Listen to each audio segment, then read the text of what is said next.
This podcast is sponsored by nobody.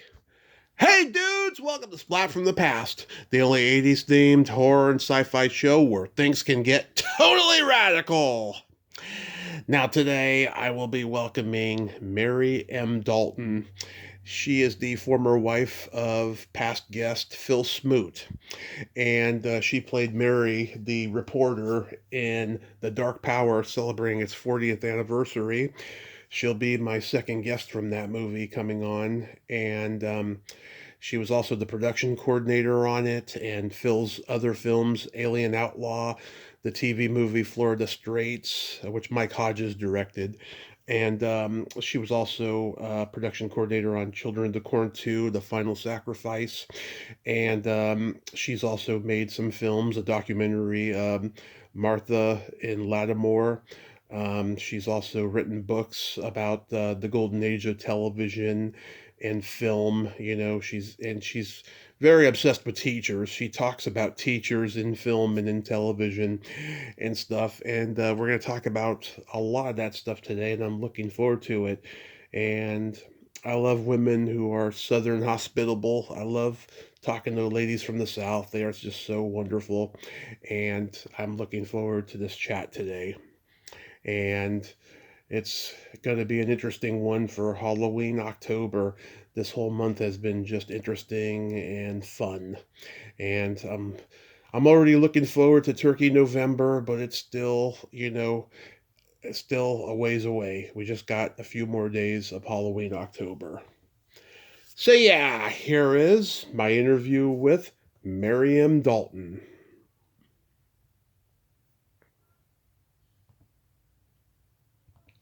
Hey, Mary, welcome to the show. How are you today?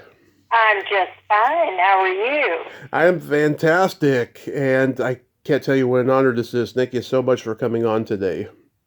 Oh, delighted. So, going back in time, did you gravitate toward acting early on in your childhood? Well, I'm really a writer. Right.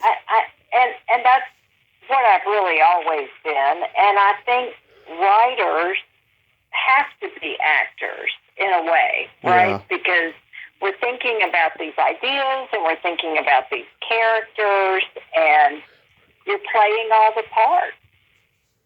Absolutely. Yeah. Do you remember the first movie or book that impacted you as a child? Wow, there are so many. I think the first book that I stayed up all night reading was A Tree Grows in Brooklyn, and I was still in elementary school.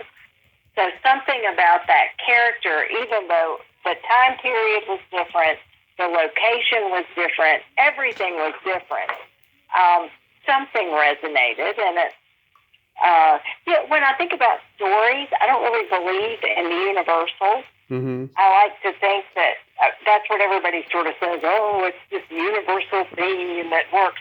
I don't think that's exactly right. Right. But I do think that there are some very, very common types of experiences that we can relate to that resonate. And clearly something about that one resonated with me. Yeah. So did you start writing early on? Were you just, one of the kids who were like, in the back of the classroom writing, being bored about what you were being taught? I was a nerd, so I was back in the classroom reading Mm-hmm. and thinking about how I'd like to write. But I think I was always a little intimidated by it, Mm-hmm. And maybe the same thing's true for acting, too. You feel like, oh, if I'm going to be a writer, it's a God-given talent, and I don't know if I have that or not. And in truth, a lot of it is about practice. You just have to work at these things a lot. And so I've been through a lot of different things in my life. I have done a lot of writing, a lot of it academic, not all, but a lot. And I've made documentary films. And, I've done just lots of different things. It's funny what you said about getting bored easily. Yeah. I don't know that I get bored easily, but I do like to kind of explore lots of different things. So Right. I don't know that I'm really that good at any one thing, but I've certainly tried lots of different things. Right. Well, I mean, you certainly are multifaceted. I mean, to be involved in film and writing, and you've acted on screen and done all these different things. I mean, there is talent there, obviously. You know. So Or after, a willingness to make a fool of myself. yeah. Well, we all have that. So after high school, did you attend college? Yes, I went to Wake Forest University, where I've now taught for decades. Wow. So I did that, and then I went to graduate school, and that was all before the film.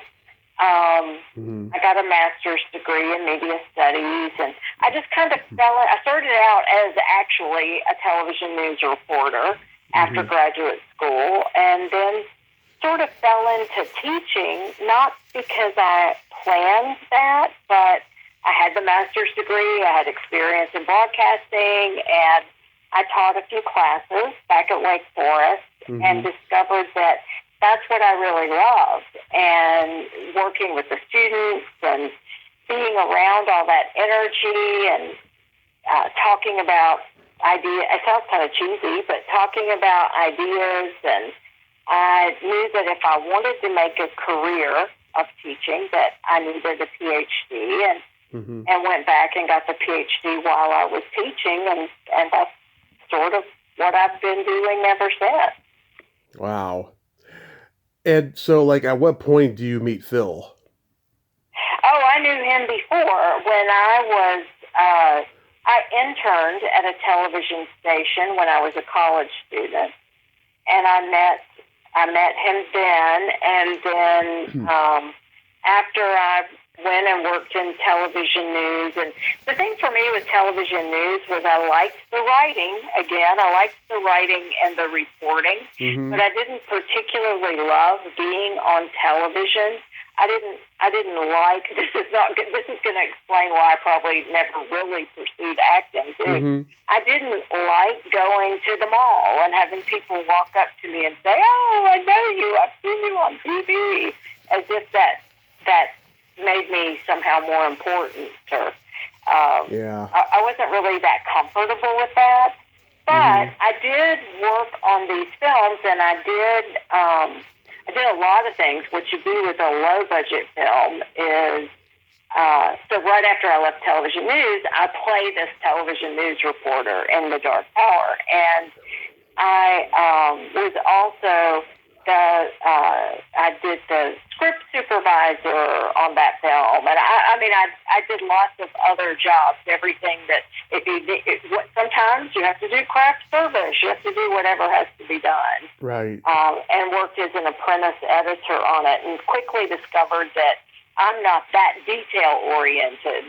So that's not. I spent my early 20s going through a lot of different things, figuring out what I did not want to do, which I now tell students is as valuable sometimes as figuring out what you want to do. Yeah, absolutely. So I take it that Phil wrote the role of Mary for you because, you had been, in journalism for that short time. Yeah, I really wasn't comfortable with using my name, but, that happens. Yeah. That's true. Yes. Yeah. So what did you think of the script and the whole horror sci-fi idea? Like, were you a fan of the genres? No, not. I like some of the classics, of course. Yeah. Todd Browning's Freaks Yep. is still that same shocking kind of film, and I said no, but I appreciate certain films in every genre, and then I appreciate other. I think of film as really, it's a big conversation, and that's true with genre films that share conventions and they're sort of like commenting on each other, and I think it's true for theorists who are writing about everything is a conversation, whether you're a critic or whether you're a viewer or whether you're reading Rotten Tomatoes. It's all this big conversation about film and meaning. And so I can say that I have an appreciation of how, say, slice and dice, splatter type films, right? How they're a subgenre.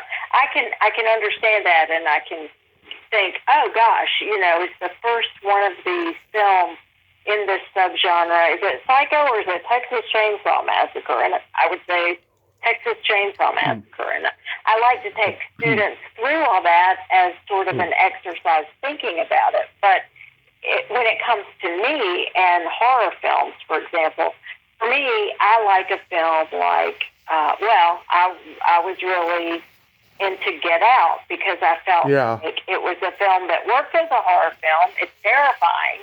Yep. But it also worked on so many other levels. There's so much going on there that it transcends that. And so or a film like, another film I show in class, in my media theory and criticism class, is a Rocky Horror Picture Show. Yeah. And I love it because it links to all of these other students in my classes, and probably college students in most classes today, don't really know much about older films. They haven't been that interested. Their attention spans they've shrunk, and not all of them. You still get a few students who know quite a bit, but a lot of them, they don't really watch full-length films that much. So when I get the chance, I like to try to give them a language, an experience of watching films, and then a language for thinking about what they're watching and what it means. And so when we talk about the Rocky Horror Picture Show, I'm having to explain some of the context, but I'm having them read an essay by Susan Sontag called Notes on Camp, where they're trying to figure out, okay, what is this concept of camp? What does that mean? Yeah. How does that work, and how does it relate to this film? So for me, I mean, I love all kinds of movies. Me too. Yeah. But I love all aspects of horror. I'm not a horror snob. I can get into any kind of horror movie. It just has to be good. And I haven't seen too many good ones in the last 20 years or so. But what's your favorite? Friday the 13th is my favorite slasher movie of all time. It was the first one I saw, first one I fell in love with. I love zombie movies like George Romero and the Evil Dead stuff. And it goes on and on. I use Night of the Living Dead in my class. Yeah. In that media theory and criticism class. And we are talking about the time period, the concept of the zombie, and race. And how because that particular film is really important in some of those other ways too. Yeah, I mean, I love the Universal monsters. I love creature feature movies. Who's your favorite Universal monster? God, that's a hard one. Probably Dracula. Yeah, why? Because I think Bela Lugosi just did it better than anyone that preceded him, I think. I think he was the ultimate Dracula. It's just that sinister... I think I like Bride of Frankenstein. I love Bride of Frankenstein, too. It's the 90th anniversary. Yeah. I just loved his sinister menace, and just being that he was Italian, Romanian, whatever he was. I just loved that. I talked to his son years ago on here, and he's in his 80s, and he has a great love and respect for his father. And all the Universal monster actors, they all had kids in 1938 when they were like in their 50s. It's weird how that happened. Boris Karloff, Bela Lugosi, Claude Rains, they all had their kids in 1938. They each had one kid. Weird. And they've all been on this podcast, all of them. Well, you have quite an array of connections. I've been lucky. That's all I can say. I've been lucky. Well, I think we're lucky just to be able to talk about movies. I mean, you Yeah. know, that's what here's what I always say to people. And, you know, of course, that's what I do now. I have to put the whole academic slant on it. But Yeah. I think the thing that's so important about these films, all films, is that they have really become sort of dominant ways of transmitting our culture, and they tell us what it means to be human and what our place is in the world. And I think that they set out for us a series of possibilities and limitations that we're not, it's not like we're sitting there watching a movie thinking, oh, what does this say about my prospects in life? We don't do that, but we soak it all in. We soak it all in, and you see things, and it suddenly gives you an idea of who you are. Exactly. Now, Phil got Lash LaRue out of retirement for The Dark Power and Alien Outlaw. Did you grow up knowing who he was? No, I didn't. I had not. My mother loves Westerns, but we really didn't see the B Western. Yeah. Never anything else came to the movies. We'd go see that. And of course, of the age, I'm 63, so I saw a bunch of Westerns on TV all the time. Yeah, my dad's a little kid. My dad's a Western aficionado, but like Lash LaRue's movies were never on TV when I was growing up. Not till probably the Western Channel that I saw a movie of his. But I found out about him from Pulp Fiction because Harvey Keitel says to John Travolta, "What about you, Lash LaRue? Can you keep your spurs from jingling and jangling?" And I was like, "Who's Lash LaRue?" You know? That's so funny. Lash was quite charming. I mean, you know, he was elderly by then. I never could quite pin him down to get him to say, you know, how many times he had actually been married. And he told great stories, but he was really fun. Yeah, what was he like to work with? You know, he was very professional. He just came in, did his job. He was having a good time with it, and I guess it's hard to imagine what it would have been like in the day when he was under contract to studios, and he'd, you know, go, and it was just a job in a way, but also it was still, we all know if we've been on movie sets that part is not actually glamorous, right? Right. But he talked some about how he would go and make appearances and go to small towns where these B-Westerns were particularly popular in more rural areas. And I just think he was always quite easy to be around. That's how I remember him. I love how he tells you you're pretty, and that pretty girls are prettier now than they were like in his day. I actually think that about today. You know, like girls that I grew up with were prettier than girls that are around today. Yeah. Why do you think that is? Do you think that's because of all that fixation on all of the, I don't know, makeup and it's plant-based vegan diet. So many girls are like super skinny these days, and they don't work out. They're not trim. Yeah, it's just it's a weird time.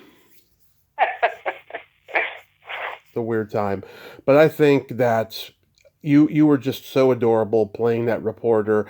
And yeah, I love how you claim to be a good matchmaker. I myself am. I've never been able to find my match, but I'm good at connecting people always.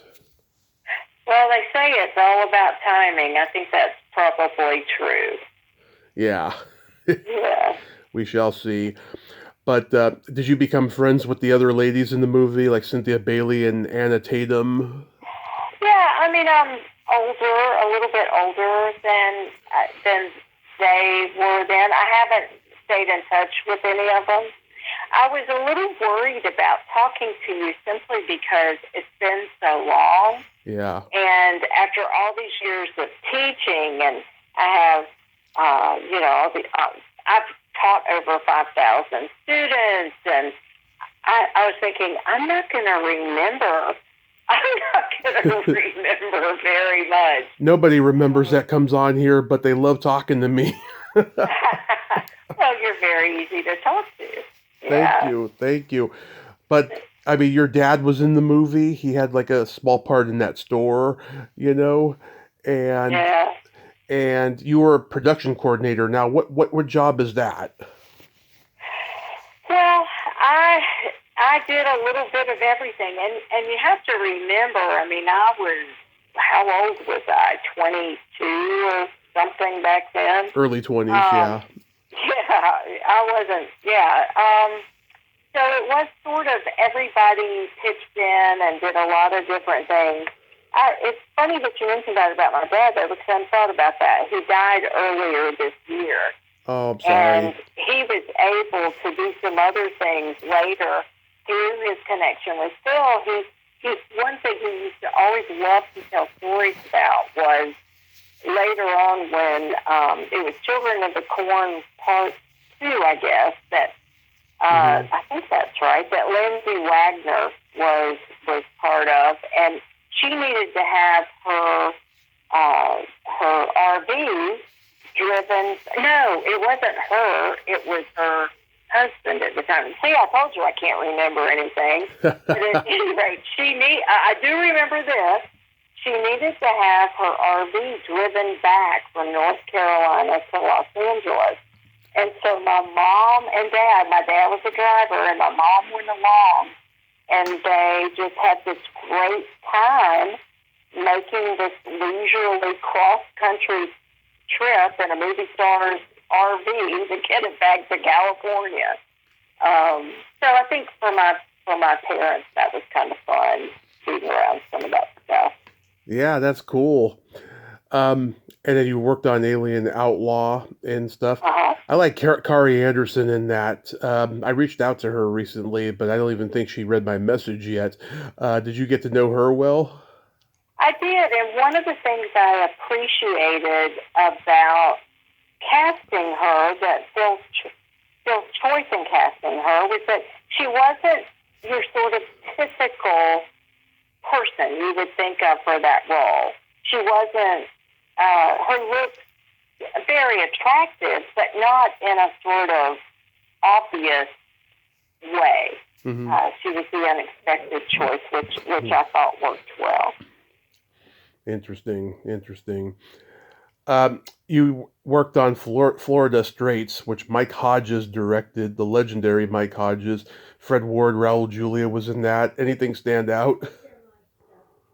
Well, let's see. I started out with craft service, and I wasn't terribly well suited to that. I got moved, fortunately, into the production office. And that was an interesting shoot because we had some of the crew members from London, some from LA, and some from North Carolina. And the coordinator who came in with Bob Cooper was Eve Honbanner, who had worked a lot. Oh, you'll like this. Uh-huh. Her late husband was an editor on Gunsmoke, Ron Honbanner. Nice. Yeah. And so she's written a book, Hollywood Drive, all about. It's really geared towards students who want to get into the industry, and talks a lot about that. And she teaches summers. I don't know if she's still doing this or not, but she taught in the summer program at USC for quite a while and producing. And then I think most recently she's been at the LA, or the California Film Office or the LA Film Office. But anyway, she was the coordinator, and she's been a production manager, extremely experienced. And she really trained me. Before that, I was just kind of doing things, trying to figure it out as I went, without a lot of knowledge about what to do. But Eve trained me, and that's why I was then able to move into the production coordinator role in Children of the Corn Part 2. And except for that was the summer, so that worked out fine because I was teaching, and I might have had the same role in Hellraiser but teaching really was my vocation. Working on the films was something that gave me an idea about things I wouldn't have known otherwise that I was able to bring into the teaching. So teaching really has been my vocation and scholarship. Of course. Yeah. Do you get a satisfaction teaching that you don't get with the other things you've done? Well, I think in some ways I do. I mean, at first I was very focused on just the interaction with students and bringing some of my experiences in television and radio and film, because I had done all of those things, into the classroom. And then when I got my PhD, I just started thinking about it a little differently. And those ideas, it's like, at first, I was able to bring in real life experience. And then later, as I learned more, I was able to supplement that and bring in just this sort of new way of thinking. A lot of my research falls into different areas. I've co-edited a couple of editions of a book on sitcoms. And so that's been one area that I learned a lot about because I was writing about it.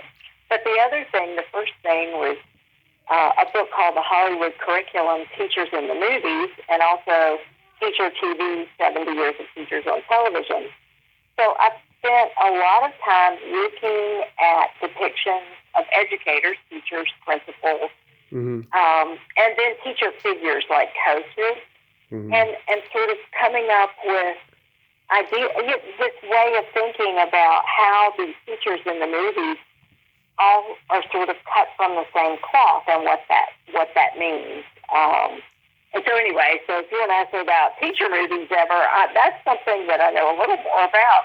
Oh, yeah. Let me tell you, I grew up on The Blackboard Jungle and Teachers with Nick Nolte. Summer School is one of my favorite teen comedies of the 80s. Dangerous Minds was shot at my high school library, and partially at my cousin's high school in the Bay Area, Carlmont High School. So, yeah, I do like the teacher movies. Did you know that Blackboard Jungle was the first film to have a rock and roll song in the movie? Bill Haley and the Comets, Rock Around the Clock. That's right. I've had It sort of marks the beginning of this youth culture coming out in film. So it's significant in lots of ways. I had Bill Haley Jr. on here years ago, and we talked about what a touchstone that was culturally, that song, and how rock and roll officially began with it. Right. Well, it's kind of interesting to me that Sidney Poitier, of course, plays the troubled student Miller, that the teacher reaches out to, and then a few years later, he's the teacher in To Sir with Love. So it's kind of fun for me to think about all those kinds of connections too. Yeah. To Sir with Love, I need to go back and revisit that movie. It's been a long time. What are some of your favorite teacher movies? Well, I like some of the traditional ones, and some that are hard to get now. Like I always kind of liked Conrack, the Pat Conroy biopic, sort of. But I like some of the offbeat ones too, like Ryan Gosling and Half Nelson, the ones that push a little more and challenge. I like all of those. And then those, to think about some of the classics, I'm still a sucker for Betty Davis and The Corn is Green. There's just tons of them that speak to me in lots of different ways. I love Lean on Me. That is an interesting one because at the beginning, it's the song "Welcome to the Jungle." You see this school, but then you go backwards in time. Yeah. When the principal was the teacher, the idealistic teacher. It's interesting, some powerful things. I love it. Yeah. I mean, it's one of Morgan Freeman's best performances, I think. Yeah, and there hasn't been a ton of teacher TV shows. I mean, there was Welcome Back, Kotter. There was TV 101, which was a short-lived series in the late 80s. There was The Bronx And it's Zoo. the class. Yeah, Mr. Novak. I mean, Yeah. there's been there's been teacher TV shows, but Mhm. not like a massive ton of them. No, but the best TV show on broadcast TV, according to Mary Dalton, right now is Abbott Elementary. Did you ever see What a Country? Oh, yes. I don't think so. Yeah, the Russian comedian Yakov Right. Smirnoff. He's in night school. Yeah. He's in night school. Yeah, and Don Knotts is the dean of the high school, and it was a funny show. It's on YouTube. All the 20 episodes or whatever they did of it. It's pretty funny. Oh, that's funny. There's been more of these TV shows than you think. Just not quite so many. They started changing a lot around 2000. Yeah. After Boston Public, it started changing, and in the last 20 years, I think this is why you don't see so many. In the last 20 years, teachers have really been depicted as bad, incompetent, or churlish, and I think that is a terrible thing, because I think it fed into the deprofessionalization of teaching in ways that undermine public education. I mean, if you think back, though, it's not always that there are teachers in the main. It's like, if you think back to Golden Girl, okay, well, the author's character was a substitute teacher. I mean, there are teacher characters. It's just that the shows weren't so focused on school. Right. And it's pretty interesting. And then there was like there was the substitute. They did one with Tom Berenger and one with Treat Williams. Yes. Oh yeah. You know. So in my research, I look at these categories like the good teacher, and in the way the good teacher is identified is they always have tension with administrators. They personalize the curriculum to meet the needs of students. They always connect with the sort of one difficult kind of student. I mean, they're just these sort of categories. And they have this certain approach to curriculum where it's, there's all kinds of education language for it, but it's broadly political, ethical, or aesthetic. Those are the value frameworks. Right. But the bad teachers, it's always either about maintaining order and discipline or test scores. Right. Right? And so, of course, Tom Berenger and substitute, those are textbook, I say that as a bad pun, examples of bad teachers, yes. Have you ever seen Class of 1984? I have. Battle Droids. One of my favorites. Oh my God, that movie was the Blackboard Jungle of the 80s, and it was so dark and so disturbing. And I've interviewed several cast members. It was not an easy movie to make. It was really hard. The producers were not very nice, especially to the extras. The extras had to eat peanut butter and jelly sandwiches during lunch, while the stars had to eat craft service, really good food and stuff. Yeah. Now that was Malcolm McDowell was like the corporate bad guy in that, wasn't he? Yes, he was in that, and there was Perry King and so many people. Yeah, I have mixed feelings about the movie. I've had a couple personal run-ins with some of the cast members I've interviewed. Everybody walked away from that movie just affected. That's all I can say. Oh. Well, I don't know if you've seen this. I don't think it's possible for us to go off topic, is it? I mean, we can. Oh no, we can talk about anything. Have you seen a current? And it sort of works because we do have some non-teachers in this. Oh yeah. Have you seen the Canadian sitcom Son of a Critch? No. Malcolm McDowell plays the grandfather. I find it quite charming. You might want to check it out. I think there's been 4 seasons, but I think it's been renewed. I like it a lot. There's a Canadian humorist. Well, I want to say Mike Critch, but I can't remember that's the father's name, but his last name is Critch. And he wrote this book. He has a long career. He wrote this book about growing up in Newfoundland and going to Catholic school. And his dad worked in a radio station.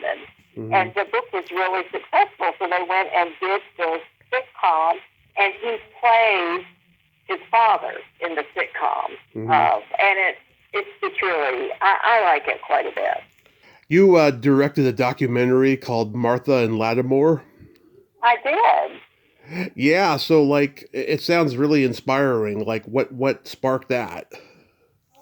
My films have all been really about, in one way or another, about the idea of community. And my mother grew up out on a farm outside of a little town called Lattimore, North Carolina. And when I was about 6, we'd spent a lot of time on the family farm with my grandparents. And you know how kids like to look at yearbooks? Yeah. Everybody looks so old and so weird. Well, I was looking through my uncle's, my mother's older brother's yearbook, and I came across this picture that I couldn't understand. It was a woman's head sticking out of some kind of metal tube. And I ran to the kitchen and said, who is this? What is this?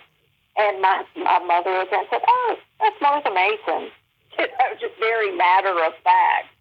And so I did not meet her immediately, though. She stayed pretty much in her own circle in her home. And it just kept coming to me years later that I should really try to meet her. And, when I did, we became really close friends. And by that point, she had started writing her memoirs using a Dragon, I guess, which was an early voice-activated computer program.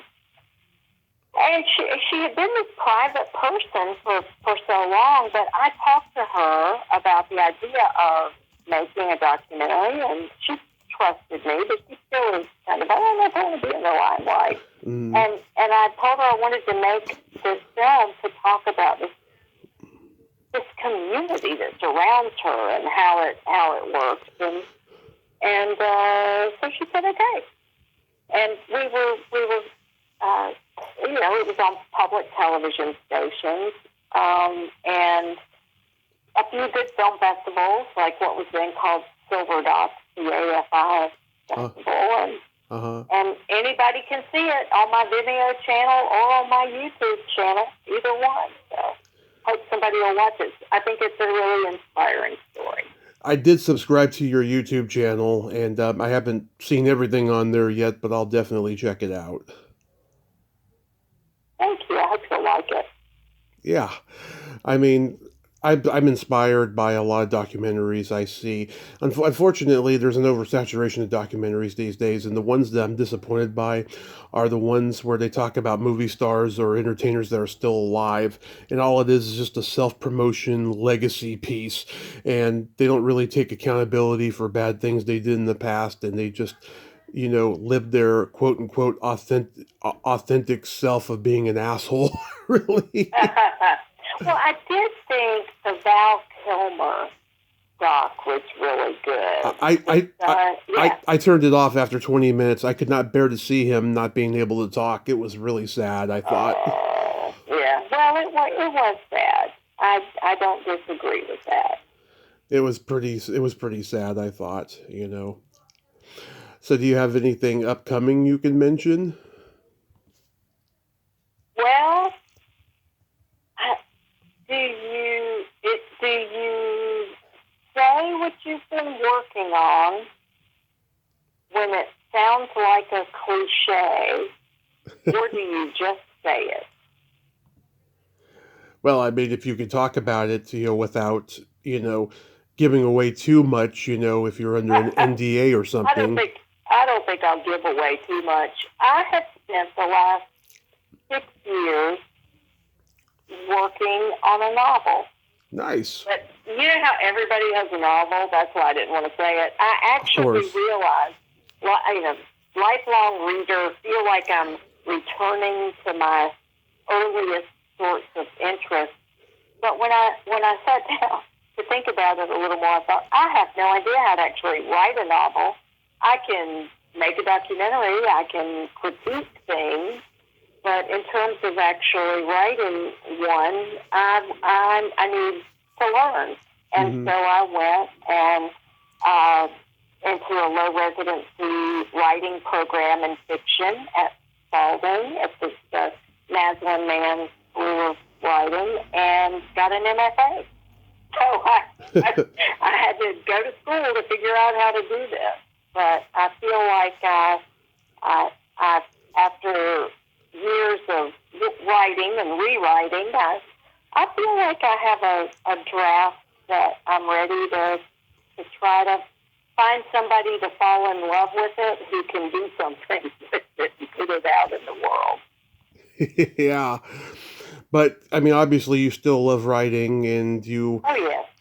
I mean, I've been a writer most of my life as well. I don't have anything published, but I love writing, and it can be. I know it can be a little tedious at times. Mm-hmm.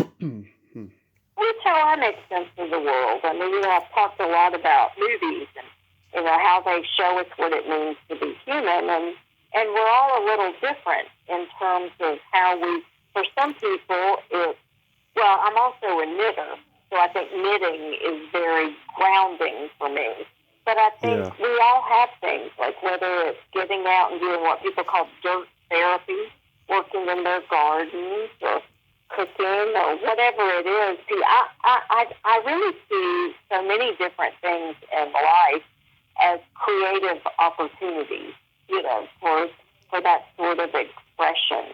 Right. And but writing for me is the one that it comes from the deepest place. Right. And also too, I mean, once you get your book out there and everything, you can finally rest and go on to the next one. I've already started the next one. Wow, you waste no time. I waste a lot of time. No, I don't. See, that's the thing. I think of lots of. It's not just sitting at the laptop or making a note in a notebook that's writing. It's thinking. Thinking and being and seeing and making connections. I think of all of that as writing. Right. So real quick, we gotta play my secret silly game. This is a series of silly slumber party questions. It's no win or lose, it's just pure fun. And how the game works is I ask you the question, you answer it, then you ask me that exact same question and I answer it. And feel free to comment on the answers because they might be funny. Okay. Mary, are you ticklish? Yes. Are you ticklish? Yes, very ticklish. I'm actually baby ticklish. Is your belly button an innie or an outie? An innie. Is your belly button an innie or an outie? It is also an innie. What color are your toenails painted? They're not painted right now. What color are your toenails painted? They are black and orange because it's Halloween. Seasonal. Yep, and they're going to be brown for Thanksgiving. Perfect. Respect the turkey. I do. What would you say is your best personality trait? I'm a kind person. What would you say is your best personality trait? I agree, you're a kind person, and I'm a Gemini, so I have empathy and I have no filter. As long as you have no filter, it's a good thing you have empathy. Yes. Yes. If I feel like I've offended somebody, I'm the first one to apologize. That's a good trait. Yes. What's your guilty pleasure? Douglas Sirk. What's your guilty pleasure? Douglas Sirk is your guilty pleasure? Kind of. Well, I should have said more broadly, 50s melodramas. His movies were great, that guy. Oh, I know. There needs to be a documentary about that guy if there hasn't been one already. I mean, he was very unique. Actually, that's not a guilty pleasure. There's no reason to feel guilty about that. What is my guilty pleasure? Yeah. Wow, that's hard. I would say chocolate. Okay, well, chocolate's a good one, too. Okay, chocolate. For me, it's watching a raunchy sex comedy movie while eating pizza. Like which one? Porky's or something? Porky's, Animal House, The 40-Year-Old Virgin. Yeah. And anything, yeah. The bodier, the better, I say. That's funny. If you could have anything named after you, what would it be?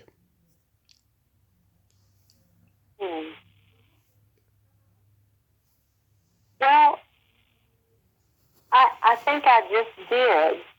A student has named an endowed fund after me at Wake Forest to benefit our program. Nice. So I think it just happened. What about you? A vibrator.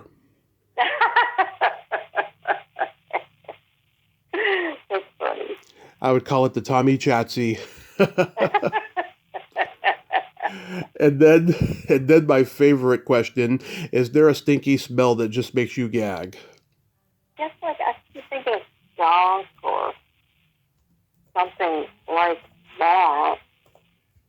I guess I'll have to go with the skunk. Okay. And then for me, it's either farts or feet. Oh. Well, those are two common ones, yes. The classics. Mary, thank you so much for coming on today. I love your Southern hospitality. You are just a delightful person. Well, I appreciate it. I appreciate your empathy. Thank you. And I'd love to have you back on to nerd out with me. I do these nerd out conversations about film, television, and music from childhood. And I think we'd have a really great, much more in-depth conversation about that stuff. And I'll reach out to you next year for that if you'd like to. Thank you so much. I appreciate it. Yes, you have a happy holiday season and be safe. You too. Thank Bye-bye. you. Bye-bye. Well, there you have it. Mary M. Dalton, ain't she a sweetheart? Oh my God. I loved talking to her, and I loved her passion for films. Douglas Sirk, oh my God, that was hilarious. Yeah, he's a very underrated director. More people need to talk about that guy. And if I have her back on for a nerd out, then we will. Well, until next time, this is Tommy Throwback Kovac saying, there's no shame in living in the past because the present sucks. Later, dudes.